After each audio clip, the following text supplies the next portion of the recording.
COVID-19 merupakan suatu wabak penyakit yang disebabkan oleh coronavirus dan mudah merebak. Penyakit yang bermula di Wuhan, China ini telah kemudiannya merebak ke seluruh dunia kerana wujudnya pergerakan penduduk dan menjadi krisis kesihatan awam terburuk pada abad ini. Pertubuhan Kesihatan Sedunia WHO telah mengisytiharkan bahawa COVID-19 adalah suatu pandemik global pada tanggal 11 Mac 2020.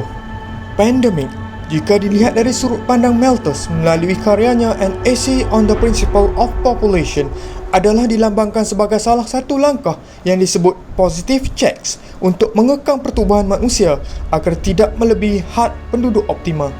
Namun demikian, pandangan Malthus berkenaan positif dan preventive checks tidak relevan dengan situasi pandemik COVID pada masa ini kerana, pertama, pandangan Malthus yang mengambil kira latar belakang keadaan yang berlaku di England pada tahun 1798 yang banyak dipengaruhi oleh kesan revolusi Amerika Syarikat.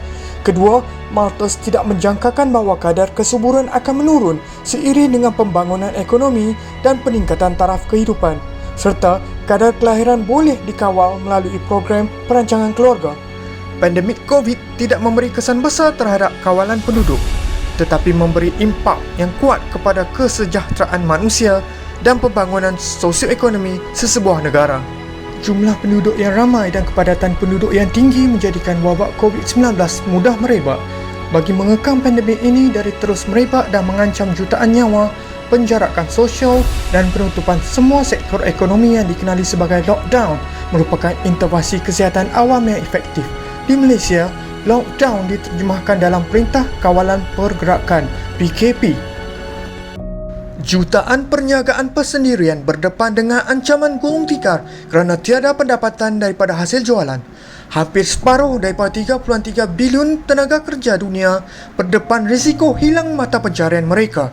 Penduduk yang terlibat dengan ekonomi dalam sektor tidak formal di negara-negara membangun dan miskin adalah yang paling terancam kerana majoriti daripada mereka tidak mempunyai perlindungan sosial dan akses kepada penjagaan kesihatan berkualiti dan telah kehilangan akses kepada aset yang produktif.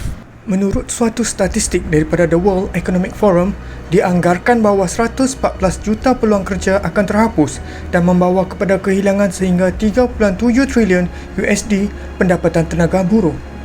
Tanpa sumber pendapatan akibat daripada kehilangan pekerjaan, penduduk yang terdedah tidak akan mampu untuk menyediakan makanan berkhasiat dan mencukupi bagi mereka dan keluarga mereka. Melihat dari dimensi pendidikan pula, lockdown menyebabkan sekolah di lebih daripada 100 negara dan wilayah di dunia masih tertutup secara sepenuhnya dan tiada sebarang pembelajaran secara bersemuka diadakan. Hal ini akan melebarkan lagi jurang pendidikan di antara negara maju dan negara berpendapatan rendah yang tidak dapat menyediakan kaedah pembelajaran alternatif yang baik disebabkan kekurangan peralatan dan kemudahan infrastruktur, terutamanya rangkaian internet bagi pembelajaran di atas talian.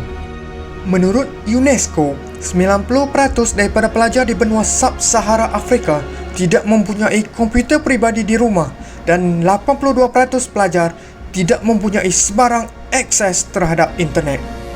Pandemik juga berpotensi melahirkan lebih ramai buruh kanak-kanak akibat daripada bencana ekonomi yang dibawa. Jika penutupan sekolah ini berlanjutan lebih lama, 10 juta kanak-kanak di negara membangun tidak akan berkemampuan untuk kembali ke sekolah disebabkan oleh impak berkaitan ekonomi yang dicetuskan kerana mereka berkecenderungan untuk bekerja demi kelangsungan hidup melebihi keperluan untuk belajar. Sehingga kini, COVID-19 telah menjangkiti 178 juta daripada keseluruhan 7.8 bilion penduduk dunia yang mengakibatkan 3.8 juta kehilangan nyawa. Walaupun jumlah ini tidak sedahsyat pandemik The Black Death yang melenyapkan sehingga 50% daripada kependudukan di Eropah pada abad ke-14, namun krisis sosioekonomi yang dicetuskan dijangka membawa kesan bagi jangka masa yang panjang, khususnya kepada negara berpendapatan rendah, seterusnya merencatkan pencapaian matlamat pembangunan lestari dan melebarkan jurang ketidaksamaan dengan negara maju.